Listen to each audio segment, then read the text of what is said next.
In this section, we're going to show you how to install the rear window tint on the Cybertruck. So the best thing about the Cybertruck is that it is a flat glass for the most part, so there is no shrinking. However, we still need to clean it, and the first thing you're going to do is you're going to trick the window that it's actually closed by just triggering this twice. 1, 2, and then it actually goes up. So now that it's triggered, we're going to go ahead and I'm going to warn you right here. You see this? This is actually going to hit the pillar right here, and it could potentially damage your glass. So be highly, highly careful. Make sure you warn anybody that helps you. Don't push this down. It will damage. So we're going to go ahead and spray the outer layer. And I'm only doing this close like this because I'm trying to get a better angle for you guys. But if you're doing this, I would have it all the way out like this, okay? So what I'm going to do now is I'm just going to go ahead and clean this. I'm going to support it with one of my hand because I don't want to put too much tension at the bottom of this right here. And then I'm also going to do the edges like this, just really cleaning the edges. And you don't have to be as thorough on the outer. So the reason why we're doing this is because when you're tinting from the inside, you just want to make sure your work is good. But if your outer glass is actually dirty, well, that's going to be hard to do for you to check, right? So this allows you to make sure that your work is good. And then once it's done, I'm just going to go ahead and grab my microfiber. Just going to clean it, and this looks really good. And for those of you who don't know, the rear window is actually already tinted, quite heavy. So if you want another tint, that's up to you. But I just wanted to tell you that it's already tinted, and it's quite dark. I think it's about 15 or 20% already. All right, so now we're going to go ahead and clean the inner part of the glass. Give it a good clean. I like to clean this at least minimum twice. Okay, so we're going to go ahead and do this nice and thorough. Do the edges again. Go ahead and clean this side. Really getting that bottom portion. Holds a lot of dirt right there, okay? And then we're gonna go ahead and grab our squeegee and go from one side. I always like to go to the exit into the ground right here on the left. I guess on the right when you do the other side. I'm going a little slower if you know this, but I'm gonna do this one more time. Okay, so that's done, great. We're going to spray it one more time. Okay, just grab our scrubby. Supporting the glass again with my hand, so you're not putting so much tension. But being very thorough with this cleaning part, very important. Also, one other tip is if your interior is really dirty, like here, I would also wipe it down, mainly because anytime you have dirt, you're introducing it and potentially making a hazard, okay? So we're gonna go ahead and do this. For the last swipe like this, I actually use my microfiber and clean my squeegee.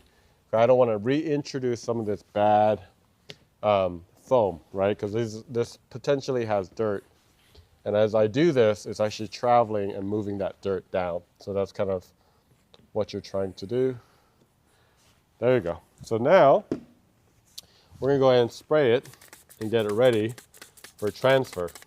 Okay, you're gonna spray a lot.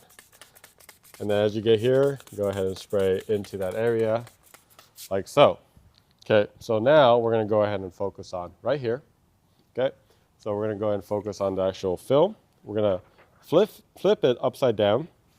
The liner facing the ground, and on a table, this is going to help a lot. But we're going to go ahead. This is actually the top. You can see this little stuff. Just like the front, I like cleaning it first, just because it could potentially have some dirt from transit or whatever. This is a really good practice to just kind of clean it like so. Okay.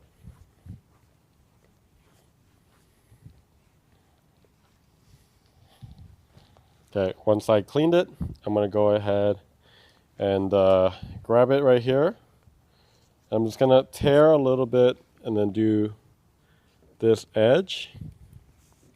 I'm going to do the same thing, just tear just a little bit, and then do this edge. Okay, and then we're going to flip it back. And I like starting from the larger section, the fatter section. This is the skinny section. And you're going to put one more right here. This is the liner side now. You're going to put it right here into the corner. Okay. Now, before we peel, let's go ahead and spray it down so we can reduce the static electricity. And we're going to hold this. And we're going to just peel. Look at that. One peel, put it underneath, and then go ahead immediately start spraying it down with your slip solution or your tint solution. Okay, this is plenty. Now, before I transfer, I just want to make sure this is hydrated as well. So go ahead and spray that.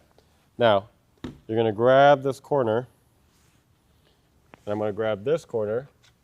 I'm just going to hold it like this. I'm going to do my best to transfer it without touching any of the actual surface. Okay? So that is the key, guys, is to transfer. I'm going to immediately remove this. This is creating some weight. And then I'm going to use my little butter knife tool. I'm going to loosen this up. And as I loosen it up, I'm going to go ahead and start bringing this down. Great. Bringing this down as well.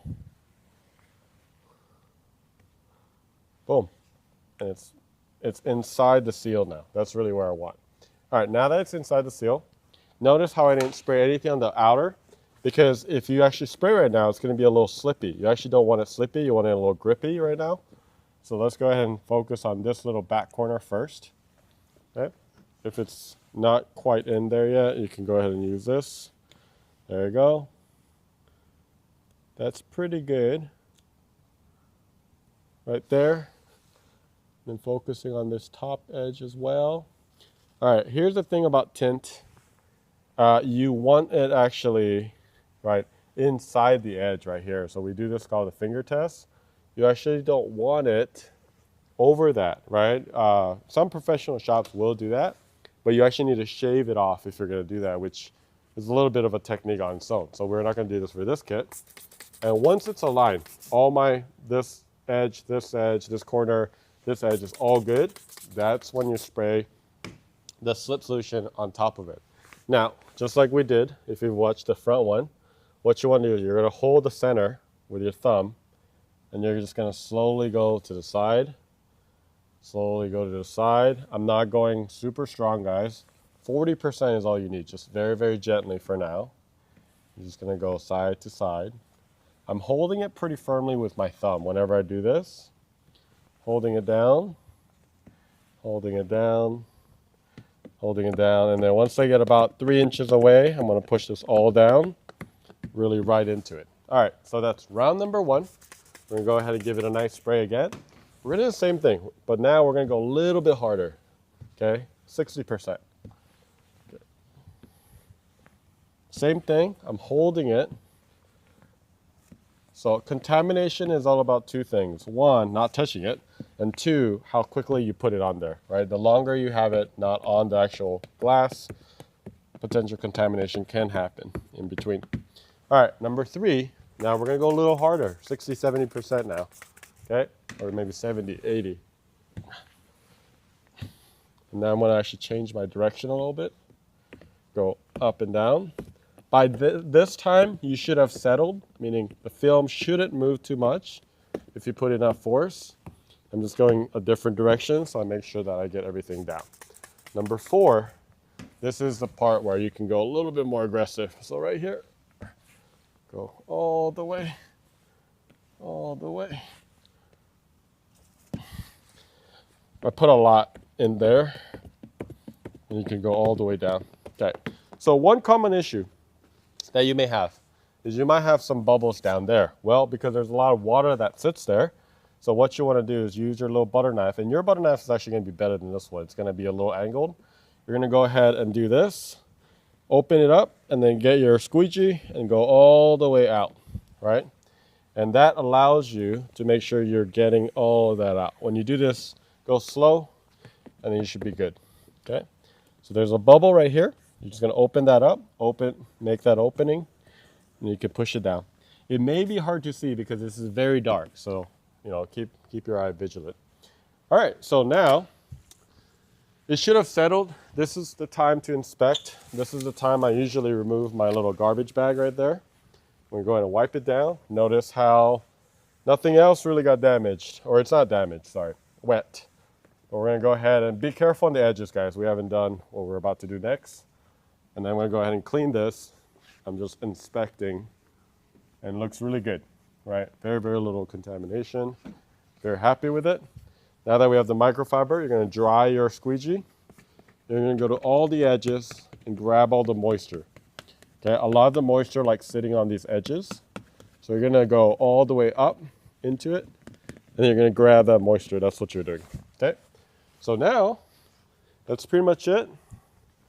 And then you want to wait about 4 to 6 hours, at least, honestly more.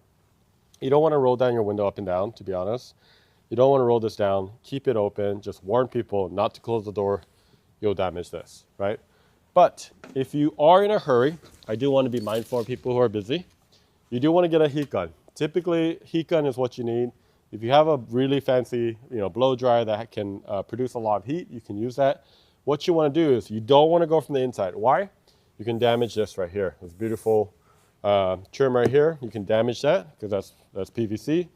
You're going to go ahead and go to the other side, and you're going to put this cord over your shoulder. Just have it. You're going to go over the edges and basically do the circular motion 1 to 2 seconds in each area and heat it all up, especially this bottom. So you go all the way like this, and then you can go up and down, up and down, up and down. And then this will actually expedite the drying process, the adhesive process, which will make sure that it sticks. Again, I recommend leaving it for a couple hours at least if you can. But if you really have to go, that's it. But once you're done, you just push this button right here, and it goes down. Then you can close the door. I just installed this, and we're actually going to keep this one. So we can go ahead and re-trick it. But you can see I actually got a bubble just from me doing that. So we're going to go ahead and just fix this. You can see right here, just a small one, nothing crazy right here. So you do want to, I literally just installed it. So you do want to make sure that you leave this for a little bit longer. And then you let this sit, and then you should be good to go.